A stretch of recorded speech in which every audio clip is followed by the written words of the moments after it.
让我们大胆做一个假设，如果就在下一秒，头顶的太阳突然消失，我们的地球将会发生怎样的变化？而人类的生活又会受到怎样的影响？大家好，欢迎收看探索知识播出的《若太阳消失》。这个假设看似荒诞无比，但对于千变万化的宇宙来说，并不是一件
恐惧的情绪将人们笼罩，数百万人失业带来的缺口进一步带给政府巨大压力，人们纷纷跑进银行想要取出自己的存款，进一步导致了全球经济的崩溃。当然，人类的这些变化在整个太阳系看来依然微不足道。太阳在太阳系的位置就好比没有了主心骨，秩序将会全面崩塌。太阳的消失也带走了核心引力，天体们向四处分散，在强大离心力的作用下，别说一些小行星了，就连水星、木星等大型天体在离心力的作用下也会相继消失。地球带着月球也会脱离引力的束缚，飞向更远的地方。热闹的太阳系在不到1周的时间内将会变得暗淡无光。回到地球上来，社会秩序的崩塌并不是人类要担心的问题，如何在乱世中活下来才是最为残酷的现实。不到20天的时间，地球就会陷入寒冬。2亿年前的冰河世纪再次降临地球，无论植物还是动物，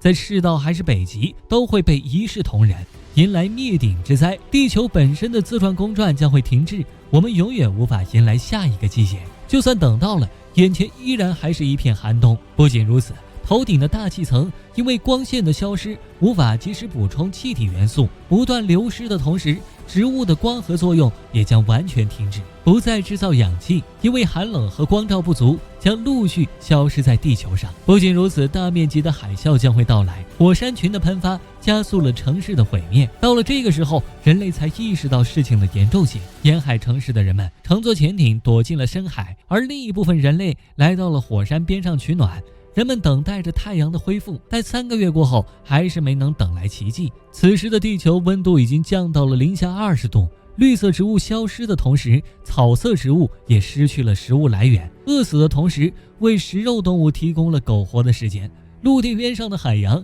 也好不到哪里去，表面早已被坚冰覆盖。部分海洋生物也宣告就此灭绝。太阳消失半年之后，眼前依旧是一片冰雪，地球表面温度继续下降，在零下100度的环境中，99%的动植物都将灭绝，只有西伯利亚的一些抗寒植物还在顽强抵抗着低温。但这并不是地球最终的归宿。太阳消失整整1年过后，温度降到零下200度，地球的表面也完全被冰层覆盖。比较幸运的人们，在地面完全结冰之前，躲进地下避难所处，依靠核能发电，过着不见天日的生活。除非人类能在短时间内打造出流浪地球里的地下城，并成功开发较为完善的能源循环系统，否则单靠眼前迅速消耗的核能，不到1年时间，地球的人口将退减到1亿以下。在能源彻底耗尽之后，人类也终将迎来自己的结局。再把画面转到海底，受到海底火山群的影响，